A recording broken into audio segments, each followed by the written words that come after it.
নমস্কার, আমি মিঠু মুখার্জি বলছি ফেসবুক লাইভে। আরএসএসের ধমক, মোদির চমক। মধ্যরাত্রে ধর্মেন্দ্র প্রধানের অপসারণ, এইটা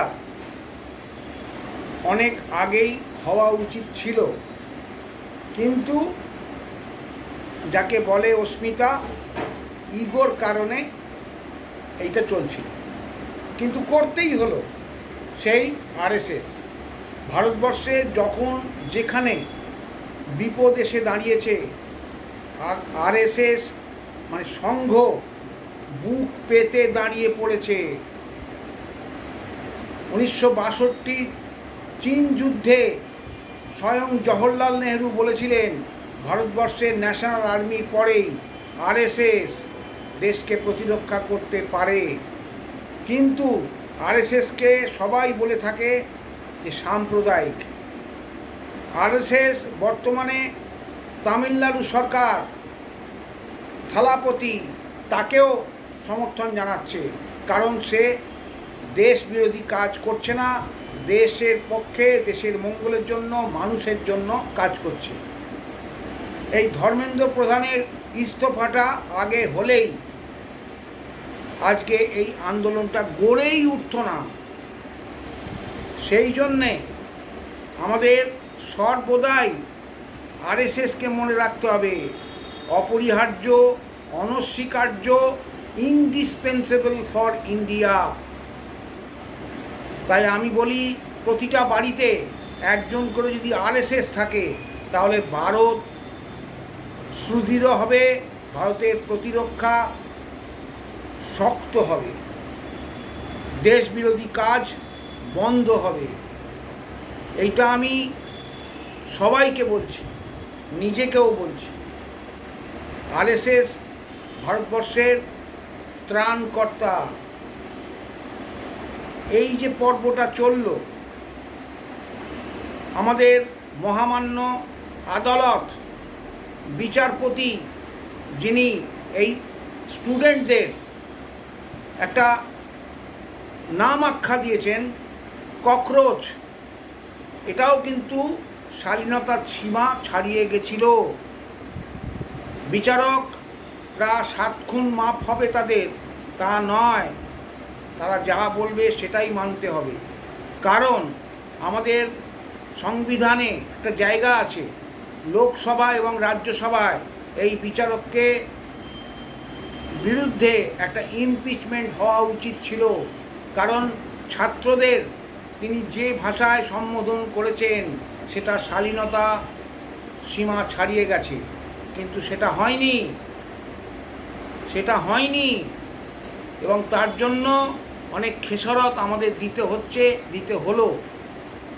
ছাত্ররা উত্তেজিত হয়ে গেল, তার পরিণামে বিদেশি শক্তি, ভারত বিরোধী কিছু মানুষ, তারা জড়ো হয়ে ব্যাপারটাকে দেশের অভ্যন্তরীণ একটা বিশাল গণ্ডগোলে, একটা বিপদের সংকেত নিয়ে এলো, যেটা হওয়া উচিত হয়নি। কিন্তু আমি এইখানে আর একটা বক্তব্য রাখছি, সেটা হচ্ছে এই ছাত্রদের উদ্দেশ্যে। তারা কিন্তু আন্দোলনটা করলো, তার জন্য আমি সমর্থন করছি। আন্দোলন করবেই, ছাত্র যুবরা আন্দোলন করলেই দেশের অগ্রগতি হবে এবং ডেমোক্রেসিতে এটাই অনিবার্য। তা সত্ত্বেও বলছি, এই ছাত্ররা শুধু যন্তর মন্তরকেই বেছে নিল কেন? তার আগে পাঞ্জাবে হয়েছে প্রশ্নপত্র ফাঁস, তার আগে কর্ণাটকে হয়েছে প্রশ্নপত্র ফাঁস, তারও আগে পশ্চিমবাংলায় প্রশ্নপত্র ফাঁস তো দূরের কথা, শিক্ষা চুরি, খাতা চুরি, চাকরি চুরি, মেয়েরা দিনের পর দিন ছেলেমেয়েরা অনশন করেছে, তখন তাদের টিকি পাওয়া যায়নি। তাহলে কি আমায় ধরে নিতে হবে যন্তর মন্তরে আন্দোলন করাটা একটা টিআরপির ব্যাপার, না অন্য কোনো উদ্দেশ্য?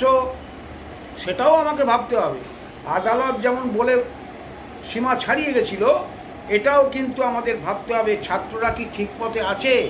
নাকি দেশ বিরোধী কাজে আছে, নাকি টিআরপির জন্য করছে। তাতে তার সেই দলের মধ্যে কারা ঢুকে পড়লো, যারা অতীতে প্রমাণিত হয়েছে দেশ বিরোধী, সিপিআইএম, মুসলিম সংগঠন, আরও অনেক দেশ বিরোধী সংগঠন তারা জড়িয়ে পড়ল, এবং বিদেশি ফান্ডিংও হয়েছে।